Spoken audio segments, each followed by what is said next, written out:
Halo teman-teman, kembali lagi dengan saya Muhammad Fadli Rizali. Saya merupakan mahasiswa semester 2 Pendidikan Matematika dari Universitas Negeri Majalengka. Di sini saya akan menjelaskan materi ke-9 dari tugas wawasan kewirausahaan, yaitu tentang SOP pengelolaan SDM atau sumber daya manusia. Berikut adalah penjelasannya.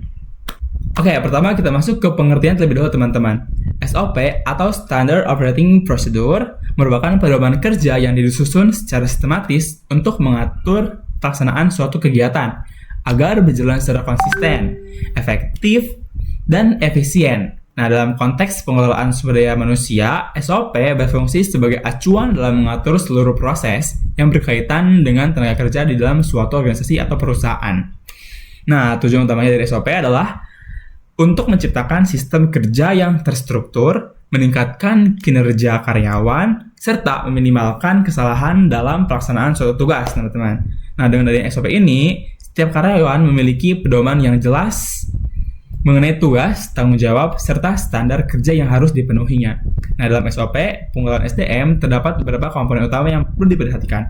Yang pertama, proses rekrutmen dan seleksi. Nah, proses ini mencakup kegiatan pencarian, penyaringan, hingga penetapan calon karyawan yang sesuai dengan kebutuhan organisasi. Proses ini akan menghasilkan sumber daya manusia yang berkualitas jika dilaksanakan dengan sangat baik.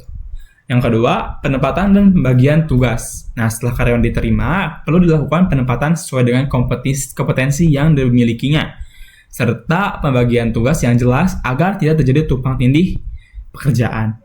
Yang ketiga, pelatihan dan pengembangan. Nah, organisasi perlu memberikan pelatihan secara berkala untuk meningkatkan keterampilan dan pengetahuan karyawan, sehingga karyawan mampu bekerja secara optimal.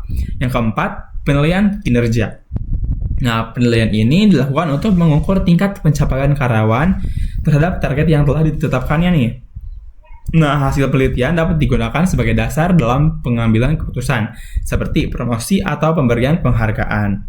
Yang kelima, disiplin kerja dan peraturan perusahaan. SOP juga mengatur mengenai tata tertib, jam kerja, serta sanksi bagi pelanggaran yang dilakukan oleh karyawan, sehingga tercipta lingkungan kerja yang tertib dan profesional, teman-teman. Nah, sebagai contohnya nih, dalam suatu perusahaan, SOP pengelolaan SDM mengatur mulai dari proses perekrutan karyawan, pelaksanaan pelatihan, pembagian tugas, hingga evaluasi kinerja secara berkala. Dengan adanya SOP tersebut, seluruh kegiatan yang berkaitan dengan SDM dapat berjalan secara terarah dan sistematis.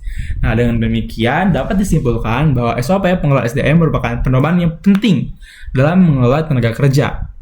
SOP ini juga akan mendukung terciptanya organisasi yang efektif, efisien, dan profesional, teman-teman. Sekian dari saya, sampai berjumpa di video berikutnya.